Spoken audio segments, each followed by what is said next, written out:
My name is Felicia Val, 48 years old. I woke before the birds, staring into the dull glow of my computer screen, as if the columns of numbers could steady my hands. The office smelled faintly of paper and lemon cleaner, a smell that usually meant control.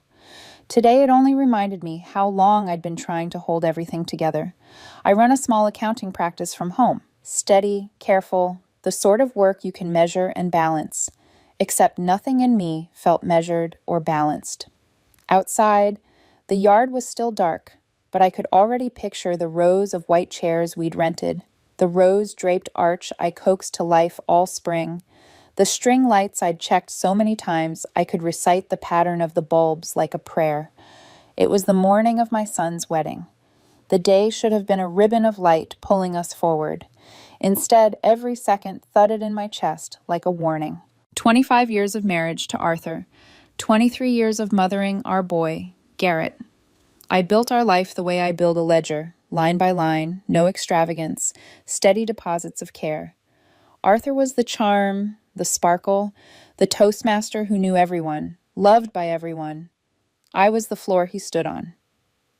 I used to think that was enough for me. Lately, the floor felt like thin ice. The door creaked.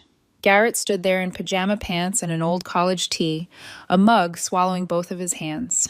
He looked like he'd been awake all night. Under the kitchen light, people always told me he had his father's face, clean jaw, easy smile.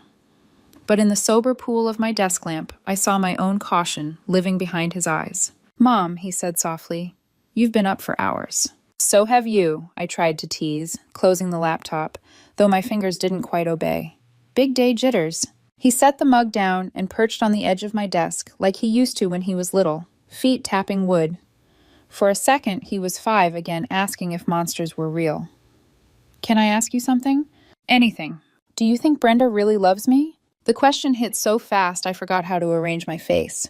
Brenda, polished, ambitious, from the kind of family whose silverware has a story, had felt like a straight line for Garrett's future. I had made myself swallow every small doubt the way you swallow a pill without water because you don't have time to choke. The way her attention drifted when he talked about the landscape projects he sketched at night. The way she checked her phone during dinner, always mid-conversation. The way her father, Judge Holloway, talked about reputations like they were glass figurines. "Why are you asking me this today?" I said, aiming for light, hitting something that sounded like glass. He looked down into his coffee as if an answer lived there. "She's different with Dad." He glanced up. "They talk a lot. About investments, her career, the firm's partners. He says he's mentoring her, but sometimes I feel like I'm," his voice snagged, "an item on a list she needs to check off before real life starts." I reached for his hand. His grip was warm, desperate.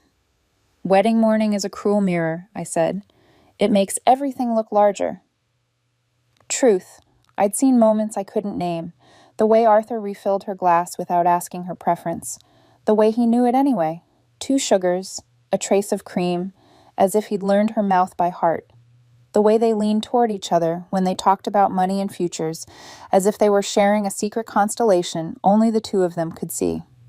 I had explained it all away as generosity. I had trained myself to love the simplest explanation because complicated ones threatened to unwind a whole life. Before I could find words that didn't lie, the door opened again. Arthur breezed in, crisp shirt, kiss and confetti smile. "There are my 2 favorites," he boomed, like a host greeting the head table. He squeezed Garrett's shoulder and dropped a kiss on my hair. The scent of cologne and fresh coffee tangled in my throat. "Big day. I'm grabbing the gift for Brenda's parents. Thought I'd get there before the stores are a circus." "Gift," I said. "That's new." "Last minute thought," he said, eyes sliding past mine to the window, where the arch sat quiet and innocent in the dawn. "Want everything perfect for our boy." His phone buzzed. He tilted the screen away, thumbed something, grinned. "Brenda will be here at 10 to finalize the seating chart. Better to hash it out privately. Her family is particular." "Right," Garrett said, his voice flat as a closed book. Arthur's smile felt as bright and hollow as a stage light. "Son, you should get some rest." To me, softer. "Lore." He caught himself, corrected. "Felicia, you'll run yourself ragged." He left a trail of cheer behind him like confetti nobody wanted to sweep. I sat very still after he'd gone. The house hummed with comfortable noises, air conditioning, a faint tick from the hallway clock, the ice maker coughing into its belly. Nothing sounded different. Everything did. Garrett watched me. "Mom? I want everything to be right," I said, and the word right tasted like a lie I'd paid for in installments. "Go shower. I'll handle the caterer call." He nodded and pushed off the desk. At the door, he hesitated. "If anything feels off today, just believe me." "About what?" "You'll know it when you see it," he said, and left me holding that sentence like a hot coal I wasn't ready to drop. I called the caterer and lied smoothly. "Family emergency. Can we push our final confirmation?" My voice sounded like it belonged to a woman who handled things. The truth, I had no intention of handling anything except the feeling that had begun to creep along my spine like cold fingers. At 9:57, a white BMW glided into our driveway as if the pavement belonged to it. Brenda stepped out in soft jeans and a silk blouse, the kind of casual that takes money to achieve. Even at that hour, she looked curated. Hair catching the light like it had practiced, makeup that whispered, "I just woke up like this." She moved with that unstudied confidence of people who have always been told yes. I stood very still in the kitchen and watched the front door open. Arthur's laugh floated down the hall, and something inside me wavered, then stiffened. I set the dish towel down, left through the back door, and circled the house to the living room bay window. The hydrangeas I'd nurtured for years rustled against my legs like a chorus. From the corner of the glass, I saw them by the fireplace, the photographer's spot for Christmas mornings, the room where Garrett took his first steps, the couch where we read Dr. Seuss until the stitches of the spine loosened. Arthur handed her a glass. His hand curved automatically to the small of her back. It lingered. It didn't look like a slip. It looked like muscle memory. I told myself they were talking about chairs and charts. I told myself good men could be foolish and nothing more. I told myself I was a mother on a wedding day, not a stranger crouched in bushes spying on her life. Then Brenda laughed at something he said, a tilt of her head, eyes soft, and he answered with that quicksilver laugh of his, the one I hadn't heard in years, the one that used to be ours, private as the smell of rain through a screened porch. The sound of it broke something quiet in me. His hand slid into her hair. The kiss was not a mistake. I did not move. The world narrowed to a pane of glass, and two people lit by morning. The roses outside my window nodded, as if the earth itself couldn't decide where to agree. I felt my breath go shallow, a high, tight panic that tasted like electricity. Spit and run, flinch and scream. I braced my hands on the sill, ready to move without plan or logic, ready to reset the furniture of my life with a single act of fury. Before I could stand, a shape shifted in the staircase reflection. Garrett, a still cutout in the shadowed hall upstairs, watching what I watched. He didn't rush, didn't pound, didn't cry. He looked ancient.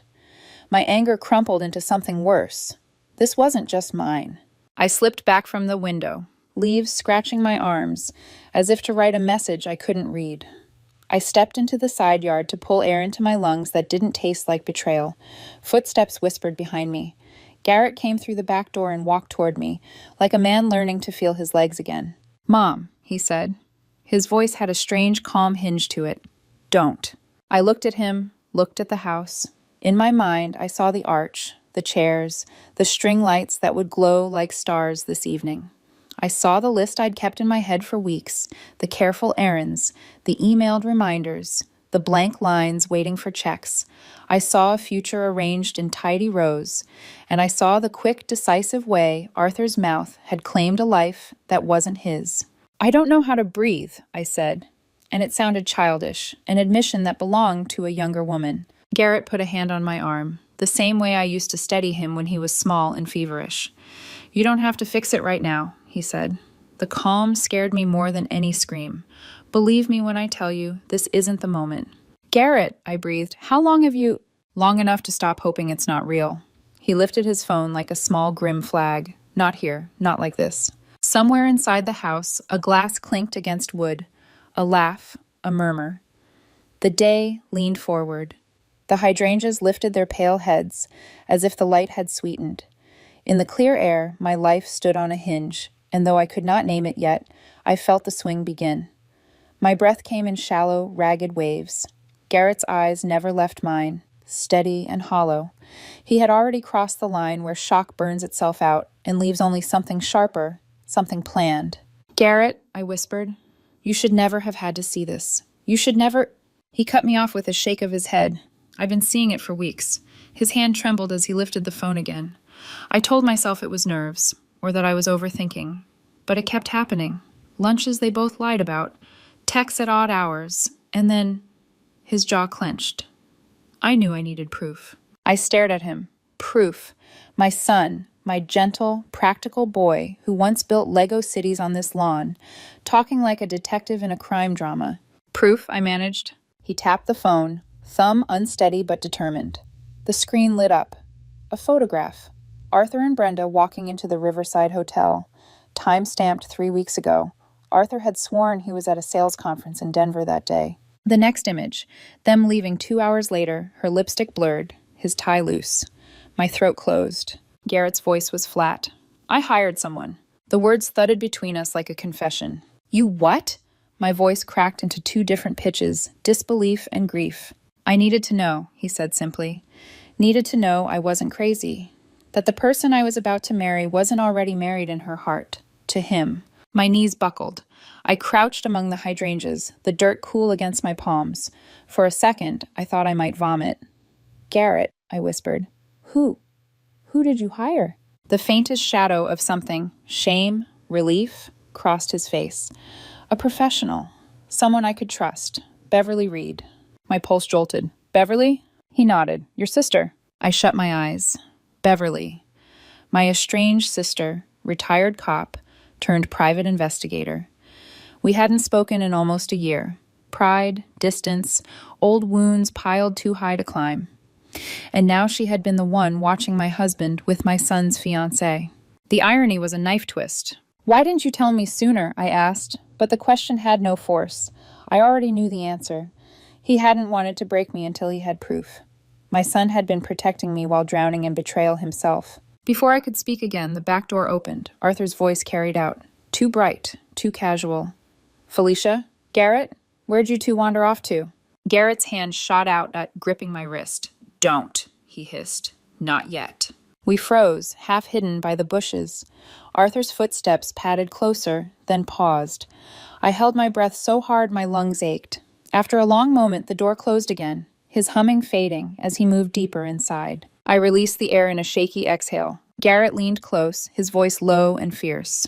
"You can't confront them now. They'll twist it. They'll cry and deny and make you think you're crazy. Trust me, Mom. We need timing. We need strategy." Strategy. My son sounded like a soldier instead of a groom. I wiped at my face, surprised to find it wet.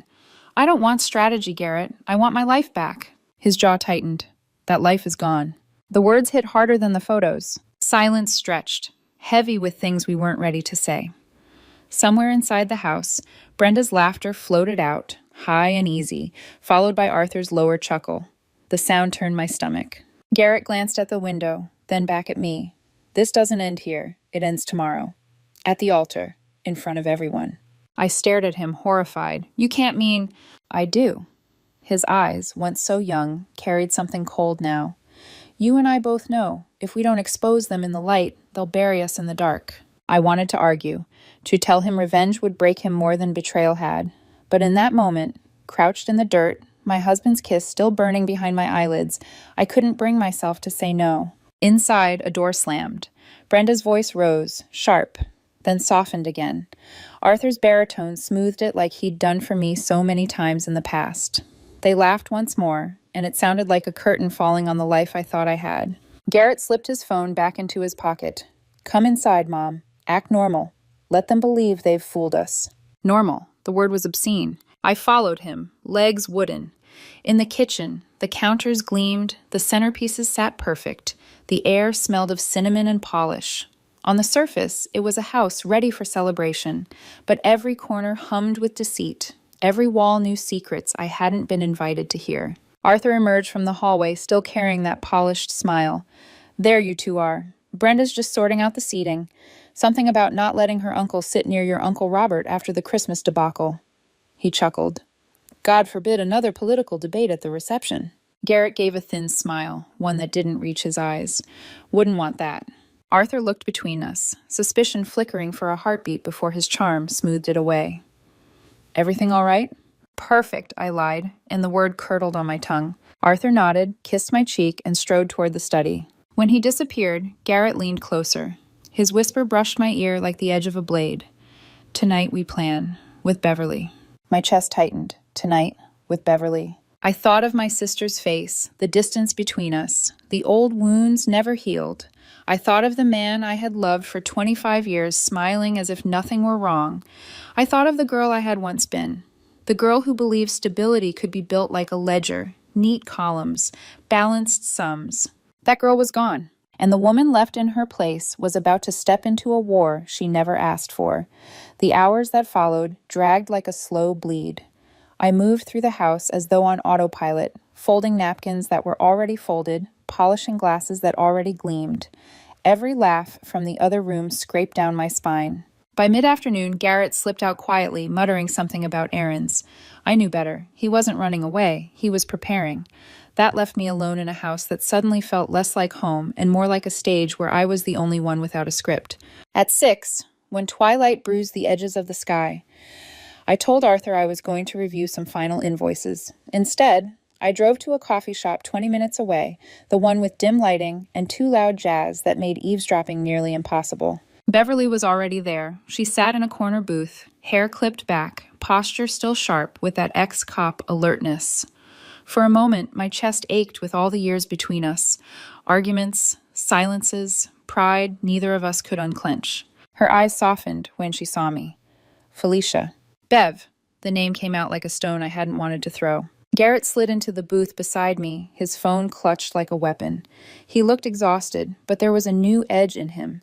Determination. Beverly cut straight to it. You've seen enough to know. I nodded. My throat tightened. I saw. Today. Her lips pressed thin. She reached into her bag and slid a manila folder across the table. And this is what I've seen for the last 3 weeks. I hesitated, then opened it. Photographs. Pages of them. Arthur and Brenda in restaurants, in parking lots, entering hotels. Always casual, always intimate. My stomach turned with every image. But the folder didn't stop there. Bank withdrawals, copies of forged signatures, transfers that leapt from our joint account like blood draining from a vein. I forced myself to ask, how far does it go? Beverly leaned forward, her voice lowering. Further than you want to hear. Something in her tone made Garrett still. Tell us. She held my gaze. This isn't his first betrayal. For 15 years, Arthur's been sending regular payments, monthly, quiet, cash transfers, to a woman named Victoria Sterling. The name was a stranger's, but dread made it taste familiar. Who is she? An old associate from his firm. She left suddenly around the time Garrett was a child. Beverly's eyes sharpened. She has a daughter, Haley, 15 years old. No father listed on the birth certificate, but... She paused, as if bracing herself. I'd stake my license Arthur is the father. The air thickened. Garrett sat back hard against the booth, the color draining from his face. I gripped the edge of the table until my knuckles burned. A child, I whispered. He's had a child all this time?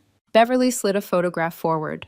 A candid shot of a girl stepping out of a school gate, dark hair pulled back, a book tucked under her arm. Her smile, too familiar. Arthur's smile. My stomach lurched. I pressed the photo down as if I could shove it back into the envelope, back into a world where it wasn't real. No, he would have told me. But the words broke. He hadn't told me. And the silence of 15 years screamed louder than any confession. Garrett's voice was ragged. So all those nights he said he was working late. The weekends he said he was on golf trips.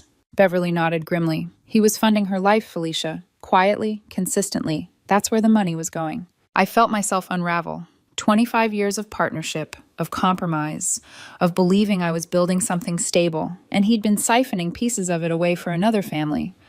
For a girl my son never knew existed. I covered my face with my hands. Heat rose behind my eyes, but the tears wouldn't fall. I wasn't sure I had any left. Garrett's hand landed on my shoulder. Mom, he said quietly, you're not alone. Not anymore. I lifted my head, met his eyes. He looked older than his years. Older than I wanted him to be. Beverly slid another sheet across the table. This time, not photographs. Legal documents, loan papers from my retirement account, the signature, my name, but not my hand. I blinked. He forged my name? Her expression was carved from stone. He's been bleeding your 401k for 18 months, nearly 60,000 gone. Cash, always cash. A laugh escaped me, sharp and broken.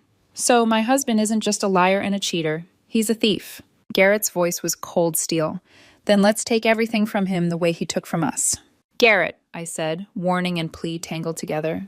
But Beverly surprised me by nodding. He's right. If you confront Arthur in private, he'll spin it. He'll twist it. You'll walk away wondering if you're the one losing your mind. Public is the only way. I swallowed hard. At the wedding? Yes, Beverly said. Her voice was low, steady, merciless. Where the whole town will be watching. Where his lies can't hide. Garrett leaned forward, his eyes dark, his voice carrying a conviction that chilled me. We end them in front of everyone. I stared at him, my boy who once built Lego castles, now plotting the demolition of his father's. And the terrifying part wasn't his words. It was that I believed them. The jazz song ended, a silence held, heavier than music. I closed the folder, my hands trembling. Then we need a plan. The three of us sat there, the folder between us like a live wire. The dim cafe light painted shadows across Beverly's face, making her look both like my sister and like someone I hadn't known in years. What kind of plan? I asked, though I already feared the answer. Beverly folded her hands, every movement precise, like she'd rehearsed this 100 times. We collect evidence. We control the stage. And when the time is right, we cut the curtain. Garrett leaned in. The wedding. She nodded. Exactly. 100 pairs of eyes, maybe more. His colleagues, Brenda's family, the judge, everyone who matters to them. That's where it'll hurt the most. That's where it'll be undeniable. I pressed my palm against my chest, trying to quiet the drumbeat of my heart. You want to destroy them at the altar? Garrett's mouth twisted. They already destroyed themselves. We're just letting the world see it. The certainty in his voice unsettled me. My son, my gentle, overthinking boy, sounded like a man sharpening a blade. Beverly slid another document out. I'll need a DNA sample. If Haley is Arthur's daughter, we'll need proof. Something that can't be denied. The air left my lungs. Haley. That girl's face haunted me. The ghost of Arthur's smile trapped on a teenager's mouth. How? I asked. Simple, Beverly said.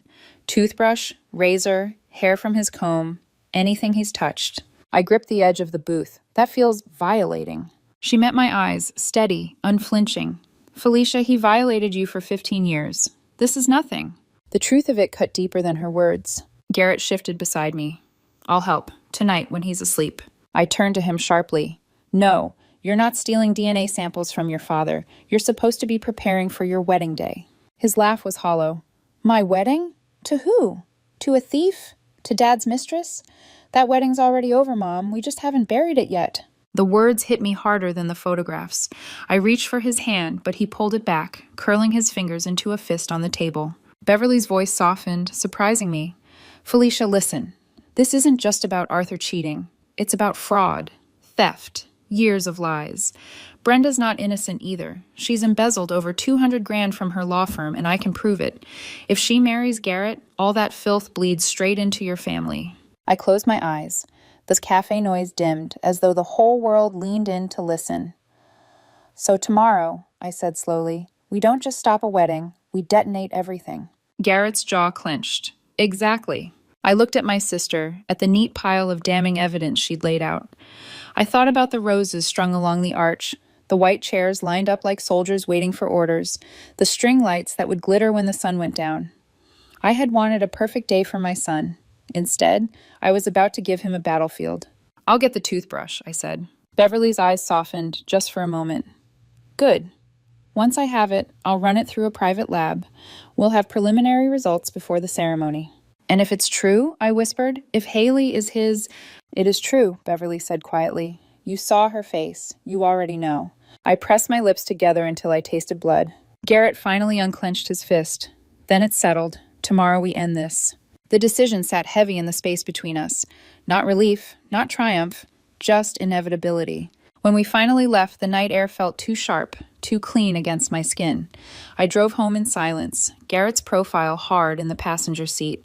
We passed houses with glowing windows, families laughing, televisions flickering. Ordinary lives, unbroken ones. When we pulled into the driveway, Arthur's car was already there. The lights in our bedroom glowed warm through the window. For a moment, the house looked innocent, like it always had. But I knew better. That night, after Arthur drifted into a deep snore beside me, I slid from the bed. My bare feet kissed the cold floorboards. I moved to the bathroom, heart hammering with each step. The toothbrush sat in its cup, ordinary and damning. My hand trembled as I lifted it, slid it into the plastic bag Beverly had given me. It felt like stealing a piece of him, like trespassing into a part of our marriage I'd never wanted to see. I stood there for a long time, staring at it, wondering if this was the moment my old life officially died. Then I sealed the bag. At dawn, I slipped it into the mailbox for Beverly. When Arthur stirred later, stretching and yawning, he smiled at me like he hadn't spent the day before with his son's fiancée. He kissed my shoulder and said, "Today's going to be beautiful, Felicia. Perfect." I smiled back, and I thought, yes, perfect, for the end of you. The morning of the wedding was like stepping into a dream I couldn't wake from. The house buzzed with florists, photographers, caterers, voices rising and falling like background noise in a movie. Everyone smiled, complimented, fluttered around with ribbons and bouquets. To them, it was a day for joy. To me, it was the day a fuse burned steadily toward detonation. I moved through it like a ghost. I pinned boutonniere, handed out directions, nodded at relatives I hadn't seen in years. My mouth said the right things, but inside I was counting down hours. Arthur thrived in the chaos. He shook hands with the caterers, charmed the florist, even lifted a box of wine as if he were still the young man I once thought invincible. Every so often, his eyes landed on me, warm, proud, almost tender. And each time, bile rose in my throat. How easy it was for him to play this role, how seamless his lies. At 10 sharp, my phone buzzed, a single message from Beverly. Confirmed 99.999%. Haley is his. The screen blurred. I sat down on the edge of my bed, the phone clutched so tight my knuckles whitened. My breath came in short, sharp bursts. 15 years of deceit sealed in a few clinical words. A hidden daughter. A stolen family. My husband had been a stranger sleeping beside me for more than a decade. I didn't cry. I thought I might. But what filled me instead was something colder, something sharper than grief. A steel resolve. When I finally stood, Garrett was in the doorway, already dressed in his tuxedo. His tie hung loose, his hair slightly mussed, his expression unreadable. "You heard from her," he said quietly. I nodded. "It's true." His jaw tightened. "Then there's no turning back." I searched his face for some flicker of the boy he used to be, the boy who built tree houses and asked too many questions. But all I saw was the man betrayal had carved out of him, hard edges where soft had been. I touched his arm. "Are you sure you're ready for this?" He met my eyes. "Are you?" I didn't answer. The silence was enough. By afternoon, the yard was a stage. White chairs gleamed under the sun. The roses draped across the arch glowed crimson, as if mocking me with their beauty. The string quartet tuned their instruments. The photographer adjusted his lenses. Guests streamed in, dressed in silk and suits, chattering, laughing, oblivious. Arthur worked the crowd like a politician. He shook hands, kissed cheeks, laughed with Judge Holloway. To anyone watching, he was the proud father of the groom. But I knew better. I saw the secret glances he and Brenda shared, small flickers of triumph. They thought they'd won. Beverly was there too, disguised as catering staff, moving with practiced ease. I caught her eye once across the lawn. She gave the smallest nod. The laptop was connected to the projector, the remote tucked in her pocket. Everything was in place. At 5 minutes to 4, I took my seat in the front row. Arthur slipped in beside me, his hand resting on mine as though we were the couple being celebrated. "Beautiful day, isn't it?" he murmured. I forced a smile. "Perfect." Then the music swelled. Brenda appeared at the end of the aisle, radiant in lace, her veil catching the light like spun sugar.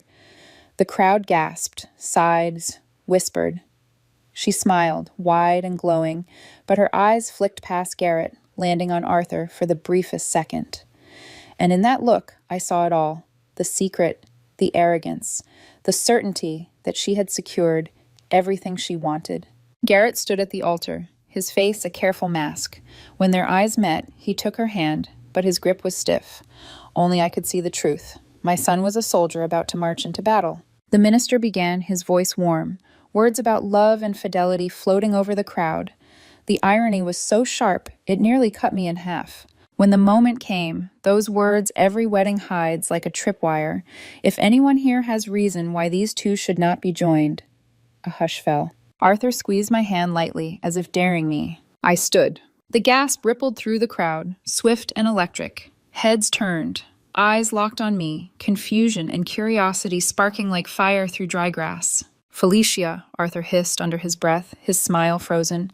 Sit down. Don't do this. But I was already turning toward the minister, my voice carrying louder than I thought it could. I do. The silence that followed was a living thing. I have a reason this marriage should not proceed. Gasps, murmurs. Brenda's father began to rise, thunder etched into his face. Brenda's smile faltered, confusion sharpening into fear. Garrett's mask didn't move, but his eyes were steady, locked on mine, giving me strength. Arthur's grip on my arm tightened. Felicia, stop this madness. You're humiliating our son. I shook him off. My voice dropped into a deadly calm. No, Arthur, you humiliated him. And now everyone deserves to know the truth. My hand slipped into my purse, fingers curling around the small remote Beverly had given me. I pressed the button. The screen behind the altar flickered, and then a photograph appeared, crystal clear. Arthur and Brenda, locked in a kiss by our fireplace. The crowd erupted. The air shattered like glass. Gasps, shouts, the scrape of chairs. A woman in the third row clapped her hand over her mouth. Someone else whispered, "Oh my God." The string quartet faltered into silence, one violinist dropping her bow. On the screen, the image hung unforgiving. Arthur's hand tangled in Brenda's hair, Brenda leaning into him with a smile no bride should wear for anyone but her groom. Brenda's face blanched beneath the veil. This is fake," she stammered, her voice cracking.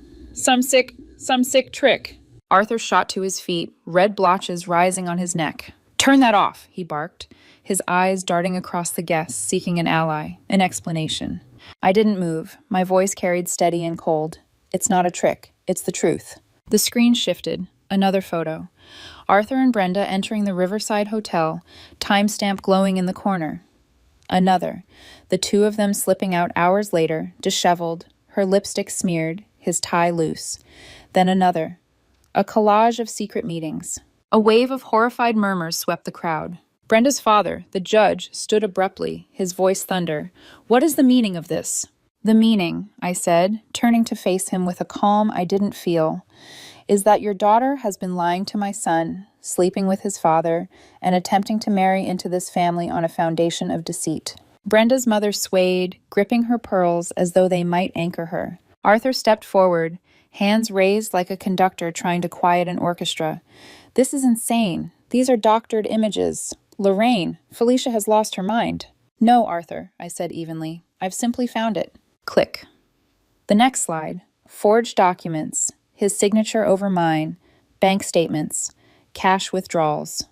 The Tiffany's receipt for a necklace Brenda had worn proudly at her bridal shower. "This man," I said, my voice slicing the air, "forged my name. He drained our retirement account to fund his affair. He stole from me, from our future." The crowd gasped again. Faces turned, some angry, some stunned, some eager for every sordid detail. And then another click. Brenda froze. Her own embezzlement records blazed across the screen. Fake invoices, wire transfers, the shell company, $200,000 siphoned out of her law firm. Gasps turned to outrage. A man in the fourth row, one of her colleagues, half rose from his chair, his face twisted with fury. "You little thief," he spat. Brenda's legs buckled. She gripped the altar rail. This isn't..." But the screen didn't wait. The DNA results appeared. Bold letters, clinical and cruel. Probability of paternity, 99.999%. Next to it, the photo of Haley Sterling, smiling, innocent, 15 years of lies written into her face. A silence fell, heavier than all the noise before it. 300 people staring at the proof of Arthur's secret child. My throat tightened, but my words rang clear. This is Haley, my husband's daughter, concealed from me, concealed from his son, concealed for 15 years. The silence cracked. Someone sobbed. Someone else cursed under their breath. Brenda swayed, her veil slipping sideways. Then she crumpled to the floor, a heap of lace and shame. Her mother rushed forward, but the judge only stood there, his face gray with humiliation. Arthur stared at the screen, then at me, then at the crowd. Rage and panic warred in his eyes. "Felicia, you vindictive—" But his words drowned beneath the roar of voices, the chaos of 300 guests realizing they weren't attending a wedding, but a public execution. Arthur bolted, shoved past chairs, past stunned relatives, his polished shoes slipping on the grass. He ran toward the parking lot like a man chased by his own sins. But Beverly was waiting. Still in her catering uniform, she stepped out from behind the oak tree, her posture casual.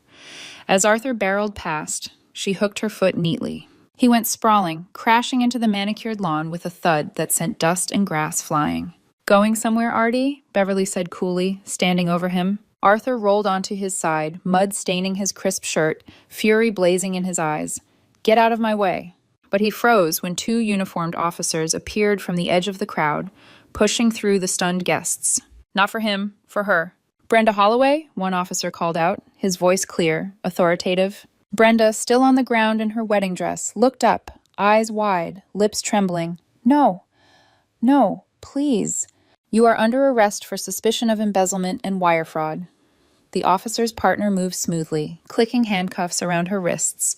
The metallic snap echoed across the stunned silence. Gasps. Camera phones raised.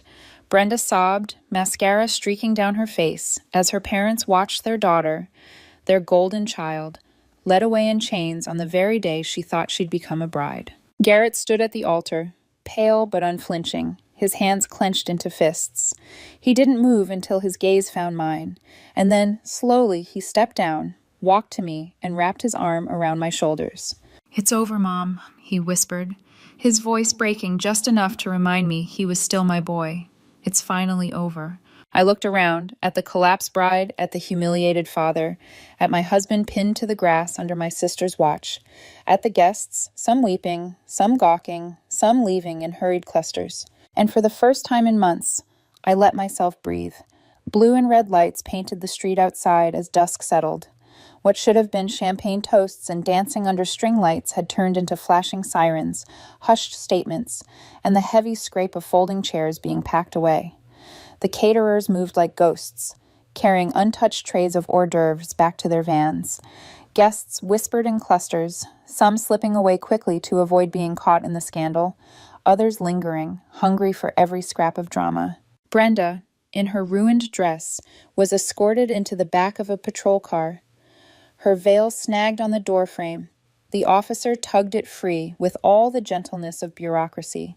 She sat crumpled inside, her face streaked, her wrists cuffed, as the cameras from curious onlookers captured the fall of the Holloway's golden daughter. Her mother sobbed silently beside the car. Her father stood stiff, jaw locked, knowing his career would never outrun this humiliation. Arthur had been questioned and released. He hadn't spoken to me, hadn't spoken to Garrett. He simply slipped into his car, clothes still stained from the lawn, and drove off without a word. Watching his taillights vanish felt like watching 25 years shrink to a single point of red and disappear. Inside the house, I found Garrett in the kitchen. He was still in his tuxedo, jacket off, tie loosened, hair damp from sweat. He stood at the counter, eating a sandwich as though he'd just come back from a long shift, not from detonating his own wedding. "How are you holding up?" I asked softly. He chewed, swallowed, then looked at me. His eyes were calm, older somehow. "Relieved," he said. "For the first time in months, Mom, I can actually breathe." My throat tightened. "And how are you? Really?" He considered, then gave a small wry smile. "Hungry, tired, and glad it's done." I wanted to say something about resilience, about how proud I was, but the words caught in the tangle of grief and rage still coiled inside me. Instead, I just reached out and brushed a crumb from his lapel, the way I used to when he was little. The next few weeks blurred into a storm of consequences. The scandal swept through town like wildfire. Headlines blared. Wedding day scandal. Fiancee arrested. Father of groom implicated. News vans idled on our street for days.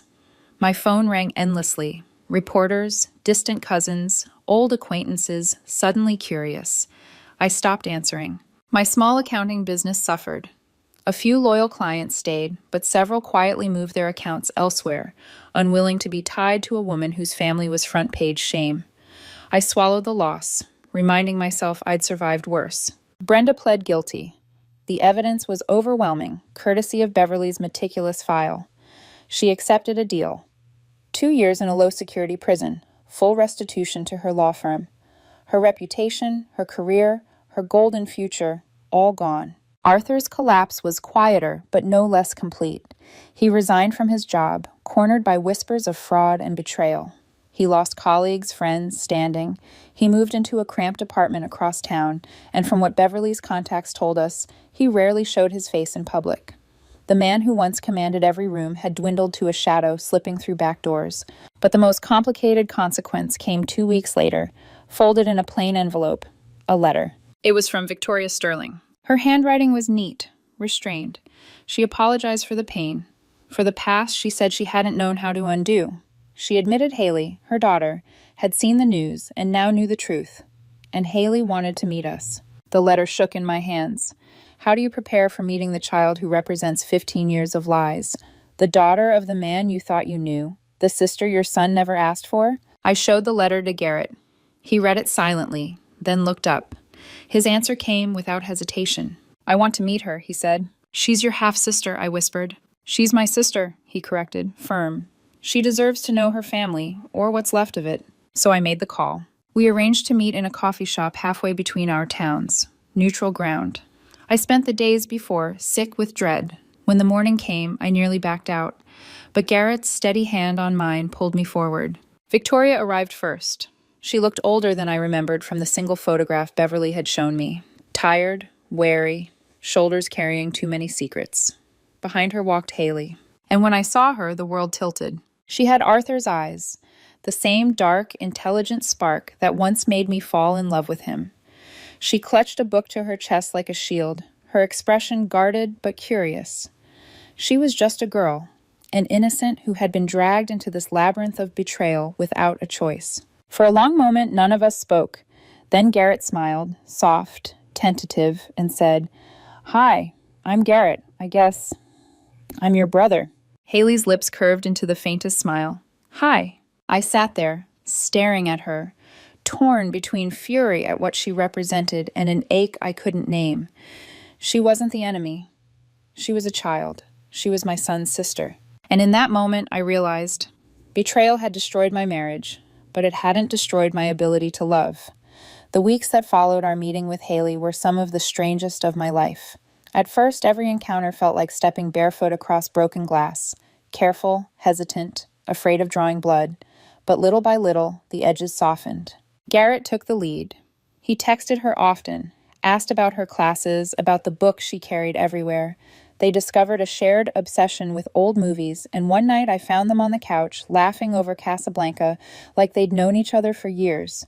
Watching them, I felt a strange tug inside me. A bond was forming, fragile but real. I began inviting Haley for dinner every other Sunday. At first she was shy, polite, answering in clipped sentences, but over time she opened up, telling stories about school projects, her love of drawing, her dream of becoming an architect. Each time she spoke, I saw Garrett listening intently, as though he was making up for 15 years of silence. I thought it might break me, seeing Arthur's features echoed in her, but it didn't. Instead, it reminded me that the sins of a parent don't define the child. Haley wasn't a secret to be hidden. She was a person, and slowly I began to feel a protective warmth for her. She became part of us, not by blood alone, but by choice. Meanwhile, my own life began to rebuild.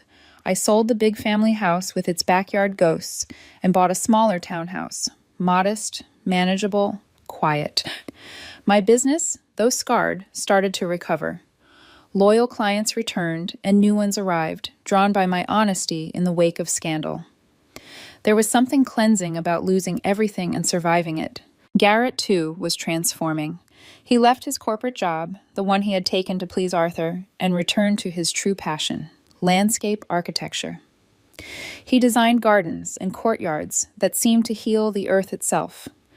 Watching him sketch in the evenings, brow furrowed in focus, I realized he was designing not just spaces, but his own future. He even began to smile again. A real smile. Not the guarded one he wore during the engagement, but something freer. And when he introduced me to a young woman named Clara, a librarian with kind eyes and an easy laugh, I saw a light in him I thought I'd lost forever. A year passed. The scandal faded from headlines. Brenda served her sentence. Her family's name, once so polished, was a shadow of what it had been. Arthur vanished from most circles, until one evening the doorbell rang. I opened it to find him standing there. He looked smaller, thinner, his hair grayer, his eyes hollow. Gone was the man who commanded attention with a smile. What stood before me was someone humbled, stripped bare. "Felicia," he said quietly, "can I come in?" For a moment I thought about slamming the door, but instead I stepped aside. He sat on the edge of my sofa like a guest, unsure of his welcome. "I'm in therapy," he said after a long silence. "I'm trying to understand why I did what I did." His hands shook slightly. "I'm sorry for the lies, for Haley, for Brenda, for everything I took from you." I listened. His words sounded sincere, but sincerity doesn't rewrite history. "I forgive you, Arthur," I said at last. His head snapped up, eyes wide with surprise. "But not for you," I continued. "For me. I can't carry the weight of that anger anymore. It's too heavy. I forgive you so I can breathe again. But I will never trust you, and we will never go back." His lips trembled, eyes wet. He nodded, slowly, like a man absorbing a sentence he knew he deserved. "I know," he whispered. Then he left, shoulders bent, vanishing into the night. Later, as I stood brushing my teeth, I caught my reflection in the mirror. I thought of the woman I had been a year ago, the one crouched behind the hydrangeas, watching her life collapse through glass. She had been broken, lost, convinced her world had ended. I wished I could tell her, yes, it will end, but something else will begin. Because betrayal had shattered the family I thought I had. But in its place, something smaller, quieter, and truer had formed. Garrett, Haley, and me. Imperfect, scarred, but honest.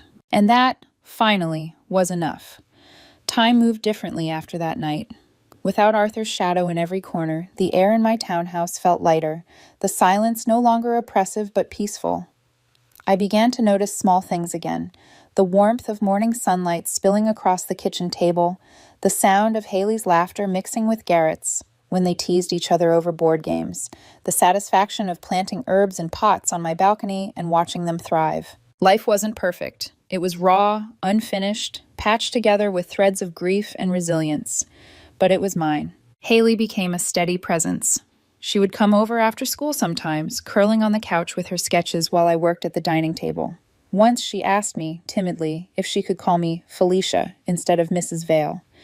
The way she smiled when I said yes reminded me that love, once planted, could grow in even the unlikeliest soil. Garrett flourished. His landscape projects began to attract attention. One of his designs, a public park revitalization, was even featured in the local paper. I kept a copy folded neatly in my desk drawer, a quiet trophy of survival. He still carried scars, I knew. Nights when he would sit on the porch staring into the dark, silent for hours. But he was healing. He was building something new from the rubble, and I was proud. I was healing too. The bitterness that once consumed me had dulled into something quieter.